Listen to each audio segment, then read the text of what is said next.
Marketing for accountants, accounting firms, it's dead. They're so busy. They're all overwhelmed. We don't need marketing anymore, Joe Edwards, do we? I think we do, Rob.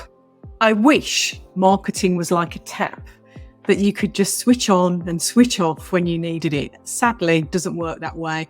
And I think any firm, however busy they are, if they decide we're too busy to turn the tap off, we're going to find it takes a long time to switch it back on again. Even if you don't want to have the tap running at full pelt and be a bit more selective about where you spend your marketing budget and what type of audiences you target and how you continue to raise your brand, going dark on any of this is never a good idea because it just doesn't switch back on that easily.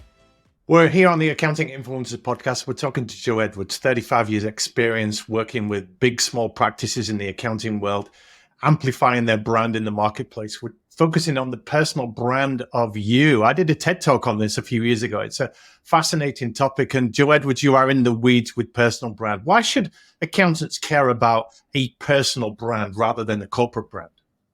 Well, I think accountancy individuals, accountancy firms as a whole are working in an incredibly competitive space. And you've got to find a way to stand out from a sea of gurus effectively. And part of that is the importance of building a watertight personal image for your experts within your practice. If you don't do that, you'll just be a Me Too flag waver with every other firm that's out there. You've got to be able to highlight individuals and individual expertise. And I think everybody can take a lesson from the big brands. They do it really well. And it's very easy to think of an accountant as a very logical, analytical individual, spending a lot of their time crunching numbers for their clients. But when you really look at it with a very open mind, the accountancy role just goes so far beyond that. Their work is impactful and in a lot of cases, incredibly impactful. They're responsible for their clients' financial success. You're helping your clients live their best lives. You're giving them peace of mind that their personal business finances are working hard for them behind the scenes. And many accountants become that business owner's confidant, somebody they can turn to when they need solid advice, both on and off the record. So the personal brand aspect is important because when an individual is hunting for an accountant, they're not looking just for a person who can make them the most money. They want to find somebody who can prove that they share their ethos, they appreciate their values, sets them at ease. And without developing a personal brand, you can't do that because the firm as a whole can't do it on your behalf. Yep. So that's why I think it's important. Are we saying that the corporate brand of an accounting firm, all the stuff they put on their website and their social and all the things that comes out from the marketing channel or even external agencies like you, that plays its part, but the individual brands of the personnel, the professionals themselves, they contribute to a brand. Is that what we're saying? Yes, they do. They do. So your firm done well will present its brand and its messaging and its positioning very clearly. Yeah. But it's got ambassadors, hasn't it, Joe? It's got people that represent that out there in the marketplace, conversation by conversation, person to person. Yeah. And accountancy is, this archetypal people by people. And without those brand ambassadors being showcased and presented to the community that you want to engage with makes that incredibly difficult. I used to do business development for accounting firms back in the day, and I was encouraging the individual accountants to build their own professional networks, build their own relationships so they could leverage that for referrals and open doors for one another. And I would ask the question, whose job is it to win business for the firm? And they would come up with, well, maybe some of the partners, maybe one or two of the hungry associates and people below partner level. But the ultimate answer is everyone, because everyone is an ambassador, a representative of that firm. And even if they're having dinner with friends or going to a wedding or something like that, the question always comes up, what do you do? So not quite that it's always on and it's always purposeful, but all professionals are required to have a good answer to that elevator pitch, aren't they? And I guess that's where personal brand starts. It does.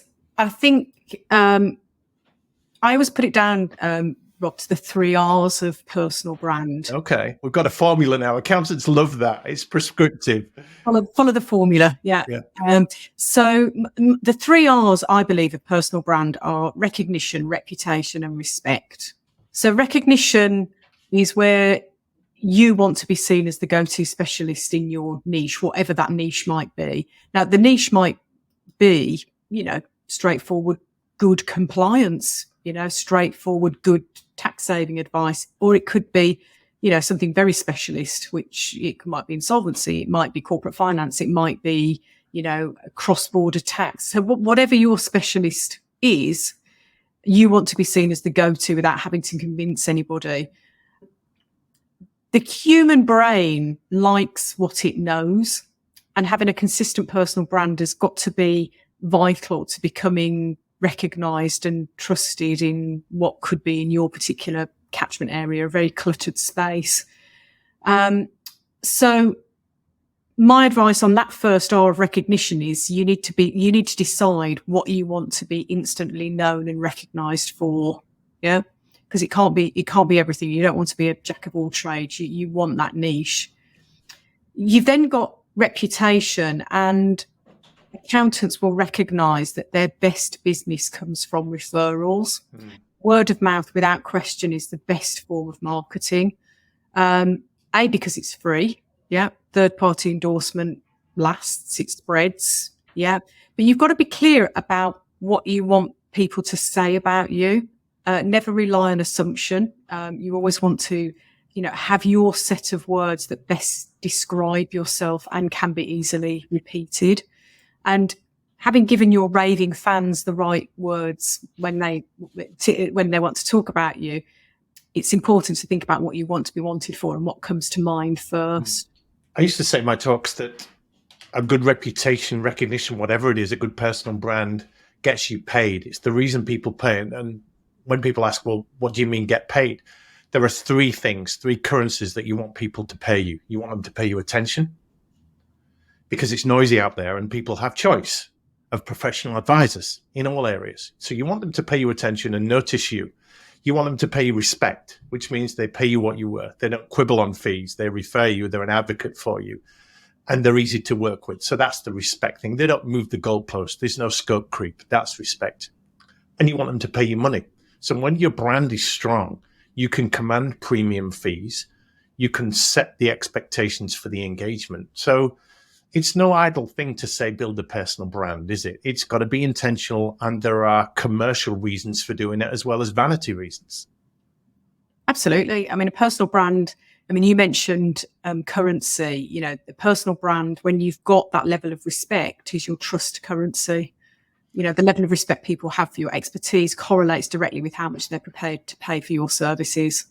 What do you say to managing partners, leaders of firms that say, I can't get all my people to engage in personal brand. I've just got some people that want to be locked in a dark room and they want to churn out the work. They want to do their hours. They want to do the technical stuff, but they've got no interest in being out there, in being a public face, in being an ambassador. Now, that may well preclude them from being a partner, but even a lot of partners get to partner stage and say, well, I don't want any of that external stuff. I've done all my networking. I just want to hunker down now and make money. So how do you respond to that kind of approach? I think you've got individuals who are rainmakers naturally. Yeah.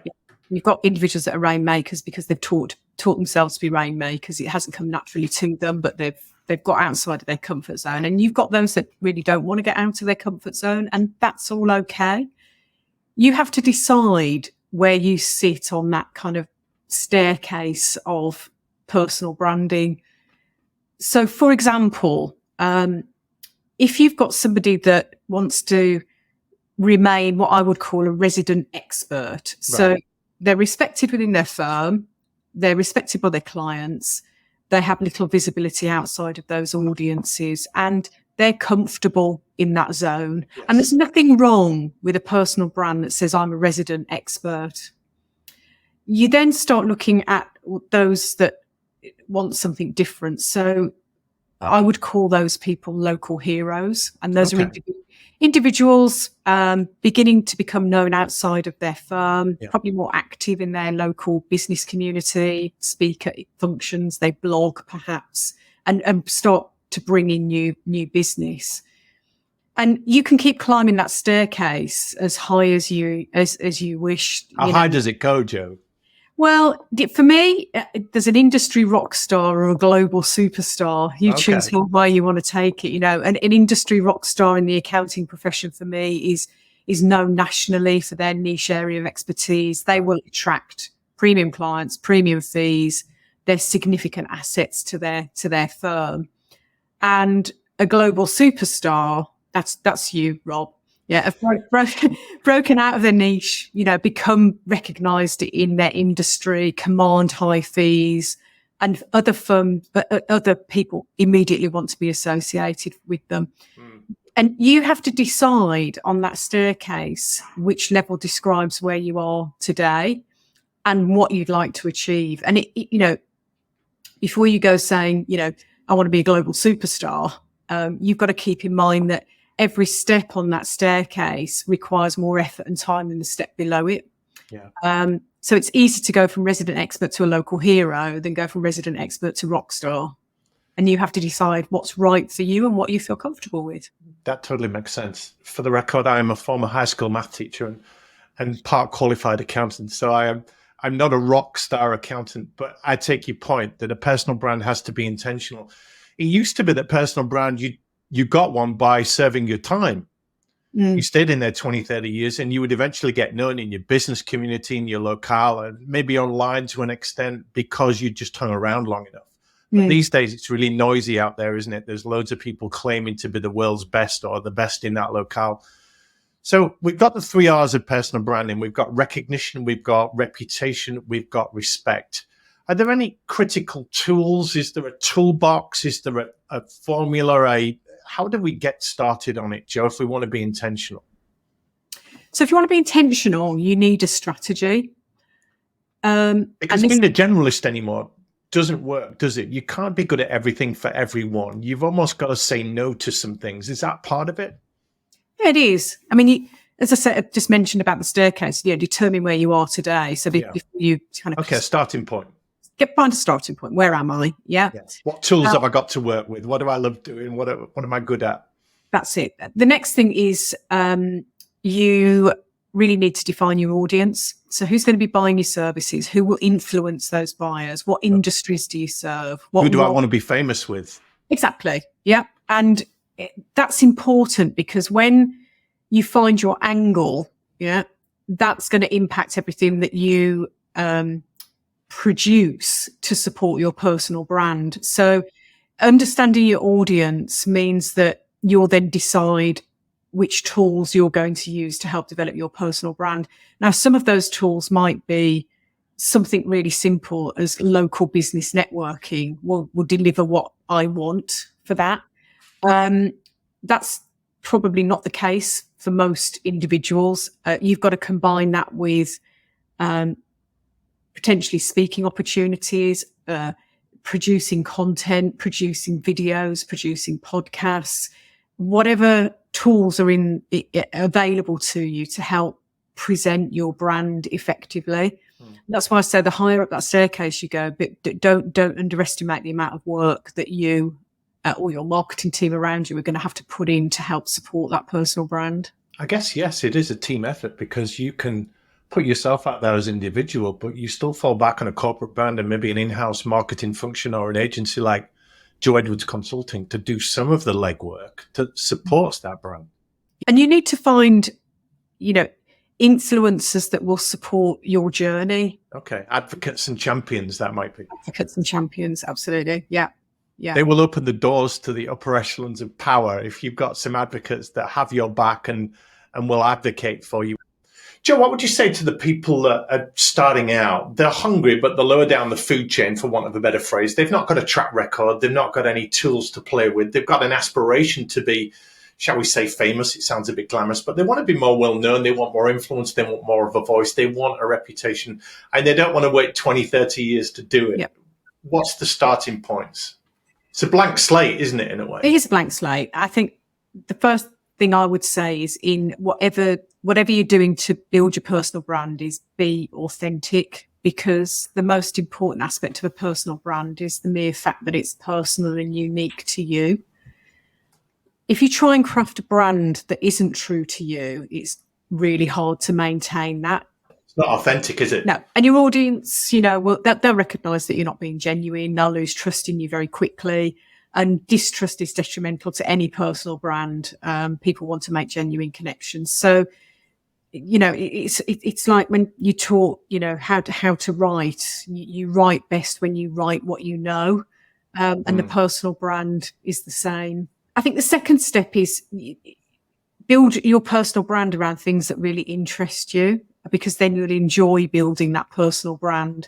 So much like being authentic, if your brand is a true reflection of your interests, your lifestyle, then it's going to be much easier to build it and maintain it over time.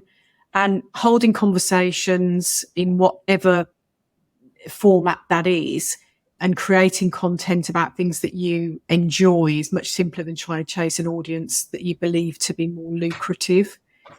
So align your personal brand with your interests and your lifestyle, and be authentic. And that way you'll create more meaningful connections. It is totally about picking a lane or an audience. I was once asked, if I could give you 1 million Twitter followers, would you take them? And my first reaction was, yeah, that sounds great. Who wouldn't want 1 million Twitter followers? But what if they were totally the wrong audience for you? What if they were completely the wrong demographic? There is a lot of vanity in numbers. So how do you go about measuring, tracking, showing improvement in a personal brand, measuring progress, if you like? Well, I guess ultimately it's when your target audience come to you without asking is the delivery, isn't it, of a good personal brand. If you're being invited to attend events without having to ask to attend them, whether you're being asked to speak at events because you're the go-to person, the phone's ringing because they've been recommended to you. That's the ultimate, I guess, test of whether your personal brand is delivering. And, for accountants and anybody else for that matter, when it's in a business world, the ultimate test is how many, are you generating fees as a result of the time and effort that you're putting into building your personal brand? You mentioned time and effort. There's a price to pay for building a personal brand. There's a price to pay for anything worth attaining. Yeah. Constantly, accountants tell us, and there's no reason why this isn't true, they are super busy. They've got clients to look after. They've got tax regulations and changes to stay on top of. It's not an easy life. They put in their hours. Personal branding, networking, these are discretionary activities, aren't they? They're what accountants do after the work is done, after the chargeable hours have been met, after the clients have been looked after. Do you often get the pushback that, hey, I haven't got the time to build a personal brand? I do get that pushback. My response to that is, do you want the quality clients that don't argue about fees, or do you want to be scrabbling around with everybody else? Because working on your personal brand gives you that difference. And more than that, it's not just the clients. In your firm, do you want the interesting projects? Do you want the promotion opportunities? Do you want an influence and a voice in the firm? Do you want to be more respected by your peers? Do you want to fast track your career? Those kind of questions, if they elicit a yes, then you can't do that by staying in the ranks and doing a good job, because everyone's doing a good job. It's got to take more than that. Yeah, you've got to stand out. Somebody said to me once, in building your personal brand, you want to be the unicorn in a sea of donkeys. Ooh, very nice. And I like that. I think, yes, I'd like to be the unicorn in a sea of donkeys. And this is, when you talk about a crowded space and there's lots of, quote marks, gurus out there, experts, and they're building their brand through fake content in a lot of cases, you will, done well, and being authentic and being consistent and being interested in what you're talking about sets you apart as that unicorn in that sea of everybody else. Talk to us about micro-niching. We know about niching, which is picking a lane to swim in, or a market that you will address, or a sector that you're working in. I was speaking to an accountant recently that works with furriers. No, actually, it wasn't an accountant. It was a financial advisor. Furriers are people that shoe horses. Now, in the UK, that might be a thing. In anywhere, it might be a thing. But that's a very specific market. Another one I heard does motocross. Another accountant I met just does audits for oil rigs. So you can go super micro and be a very expansive personality in that space, can't you? But you can't do it everywhere. No, you can't do it everything. You are right. You have to pick a lane. And this is where it comes down to what really interests you. So if you've got a hobby and an interest, outside of work, is that hobby or interest your micro niche? You talked there about motocross or horses or whatever that might be. There are lots of micro industries around lots of really interesting things that people do outside of work. So if you're unsure where to go, I think I'd start initially with something that I really enjoy. But then it might be that you've done a piece of work for a client that you really enjoy doing that piece of work and hadn't really thought about that industry sector being one that you could develop an expertise in. So, but it is important that it interests you and you enjoy being in that space, because otherwise you won't enjoy building your personal brand. I get that. You've got to have some longevity and some passion for it. The problem is a lot of passions are hobbies, knitting, surfing. It's hard to make money, tennis, whatever it is. So it's got to be commercially viable. But micro-niching would say, hey, pharmaceutical might be a vertical, or tech, or industrial, or even textiles, or family businesses. But within those, there are certain slivers, aren't there, or slices that you can further define to say, right, within this. For instance, we do 3 accounting podcasts. One of them is talent in accounting. So we focus on the accounting vertical, and then an area of expertise within that vertical, that would be a micro niche. So as long as there's a viable number of people or businesses in there, it could work, couldn't it? Yeah, it could.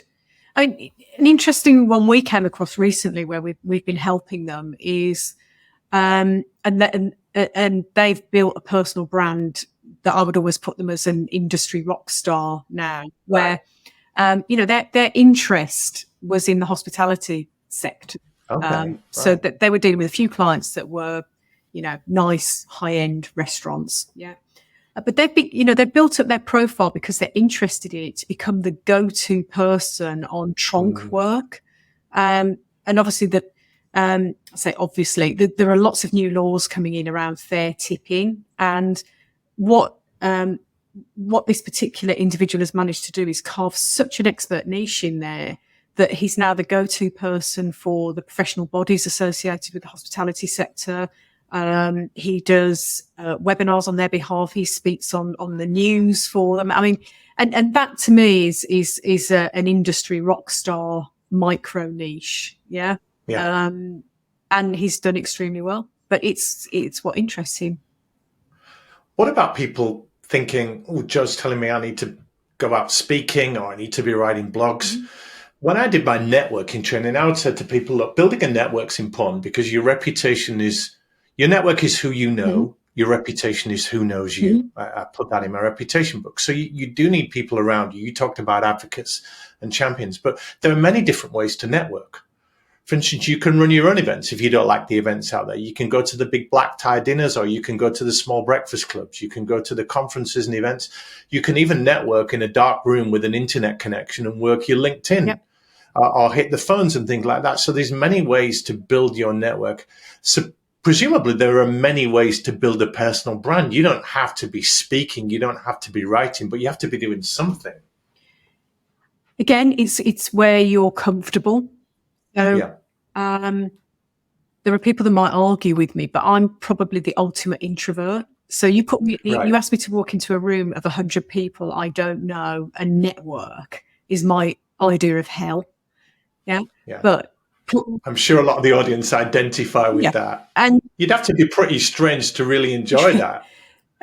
But because I'm very comfortable with what I know in this sector about marketing, put me on a stage with an audience of 3,000 to talk about an aspect of marketing within professional services, I'm wholly comfortable and I would jump at the chance to do that. So you might say, well, the ultimate introvert not wanting to walk into a room of 100 people they don't know, how on earth could they get on a stage and talk to 3,000 people? It's because you're doing where it's my comfort zone and I'm knowledgeable in that particular, in that environment. So this is why this doing what you know and what interests you is so important.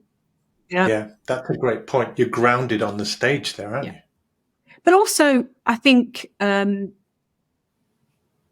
for help, in the same way that, I guess follow the footsteps of the role models that you look up to. So look at what they do well and apply that to your own brand. So if there's someone that you have a lot of respect for and admire about the way that their brand is presented, have a look at how they've done it, and seek advice from other people that can help you. So if you've got individuals within your firm that have gone from resident expert to local hero or industry rock star, get their advice, get them to help you. Or can they be your mentor and help you build your personal brand? Can they help you, improve your content production skills? Can they help you on video? Can they help you presenting? There's always people who will be willing and able to give advice and help. Don't try and do it all on your own. That's such great advice. I got friendly at one point with a guy called Ivan Meisner, who was the founder of BNI, Business Network International. A lot of people listening might recognize the BNI groups, the breakfast clubs, the referral network. And he went around the world doing lots of talks to business people about the power of networking. And he claimed he was a situational extrovert. So accountants will identify by that introvert. We're not labeling them all, but where do you go to for your energy and to recharge your batteries? I'm the same as you. I like to be on my own, reading a book or watching something, playing a bit of chess or whatever it is. And many professionals are like that. But situationally, I can be put into situations like a room full of people or a stage where, because I've got some skills to handle that situation, I would look like an extrovert in those situations. So you've got that. And accounting professionals listening, they will need to develop that side to themselves, because you can't be a shy expert in a way, can you? Unless you get so good that you can become a hermit and super exclusive. Yeah. And it all comes with time and experience and exposure to those things as well. I mean, nobody, I don't believe anybody is born to get up and do public speaking. It's the greatest fear, isn't it? But you start small and then, open yourselves up to other more, I say stressful situations, but you'll take one step doing something very small, and then you'll take another step and you'll have a bigger audience and a bigger audience. But you've got to each time just take that little step a little bit further out of your comfort zone. And when you've done it, you feel great and you think, right, I'm ready to take the next step on that. But it's not a natural human trait to want to do public speaking, for sure. Joe, we'll put your contact details in the show notes so people can reach out. You help professional firms to amplify their brand and vendors as well, suppliers to those accounting firms. I asked you at the beginning, is marketing dead for accounting firms? They're too busy. They don't need to market a brand. Work is coming to them. Let me just flip that slightly and say to you, personal branding for accounting professionals, is it really needed? What's going to happen if they're not intentional about growing a personal brand? It is needed. And it's needed because you have to be able to, I'll just refine that actually, Bob. What I'm going to say is any accountancy firm that isn't winning more than 80% of their new work from referrals is doing something wrong. Either their service levels are not good, or that the personal brand of their partners, fee earners within that firm, is not good enough. And you want 80% of your work to come to you for free, effectively. Good recommendations, good referral. And if you switch that tap off of continually building your firm's brand awareness and building the awareness of the individuals within it, you'll be, as I said at the start, you'll be scrabbling around for the low end of the market and not the audience that you want, where you can command the right fees and they're willing to pay it. It's a premium way to fast track your career, is to be good at winning work. Correct. And getting those referrals. And just final question, Joe, from a talent perspective, the leaders in accounting firms, how do they nurture, encourage, inspire their people to build a personal brand beyond just being good at their job technically? Because they need to nurture and mentor those that are following them. And if you look at anyone that's got to, local hero, industry rock star, global superstar, however they want to describe themselves, I guarantee that individual will have been inspired by somebody else who has helped them along the way. Now, that might be more than one person, but that inspiration and that mentorship that you give to the people coming behind you, rather than being protective, towards your own portfolio, is so important. Joe Edwards, thank you. That's been amazing. My pleasure.